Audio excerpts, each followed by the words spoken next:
తాజా సమాచారాన్ని చూస్తున్నాం. వీసీల నియామకం రద్దు చేస్తూ హైకోర్టు సీజే ధర్మాసనం తీర్పు వెలువరించింది. తాజా సమాచారాన్ని మా ప్రతినిధి తిరుపాల్ని అడిగి తెలుసుకుందాం. తిరుపాల్, చెప్పండి, వీసీల నియామకానికి సంబంధించి హైకోర్టు ఏం చెప్పింది?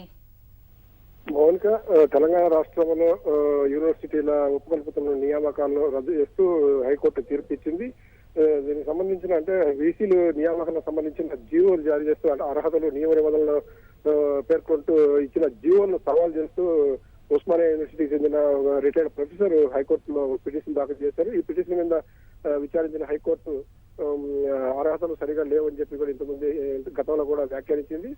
మొన్న ఇటీవల కాలంలో పిటిషన్ తరఫు అంటే గవర్నమెంట్ ఏ క్షణంలో అయినా కానీ వీసీలు నియమించే అవకాశం ఉండదు కాబట్టి మేము వేసిన పిటిషన్ల మీద మధ్యంతర ఉత్తర్వులు ఇవ్వమని చెప్పి కూడా కోరినారు. అప్పట్లో తెలంగాణ ప్రభుత్వం తరఫున అడ్వకేట్ జనరల్ రామకృష్ణారెడ్డి మా ప్రభుత్వం ముందుకు వెళ్ళదని చెప్పేసి స్పష్టం చేశారు.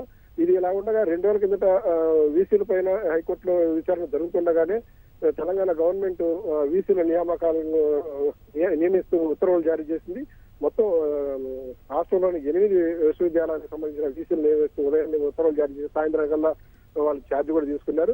అదే సమయంలో ఆ విషయం హైకోర్టు దృష్టికి రావడంతో వైపు మేము విచారణ చేస్తుండగానే 2 సంవత్సరాల నుంచి వేచి ఉన్న వాళ్ళు 2 రోజులకు మీకు ఎందుకు తొందర వచ్చిందని చెప్పి కూడా వ్యాఖ్యానించారు.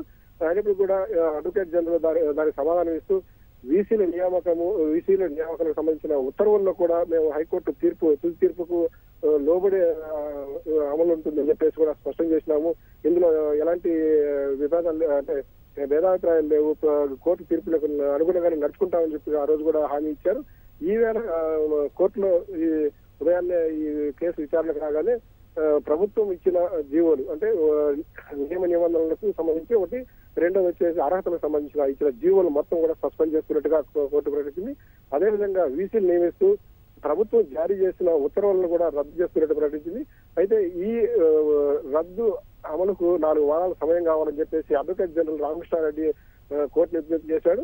ఇది అప్పీలు పోయేదానికి కానీ లేకపోతే తాము ఇచ్చిన తీర్పును అమలు చేసేదానికి కానీ 4 వారాల పాటు గడువు ఇస్తూ దీన్ని 4 వారాల లోపల కూడా మీరు అమలు చేయకపోతే ఆటోమేటిక్ గా అమలులోకి వచ్చినట్టుగా భావించాల్సి వస్తుంది అని చెప్పేసి హైకోర్టు చీఫ్ జస్టిస్ ధర్మాసనం స్పష్టం చేసింది. మౌనిక, ధన్యవాదాలు తిరుపాల్.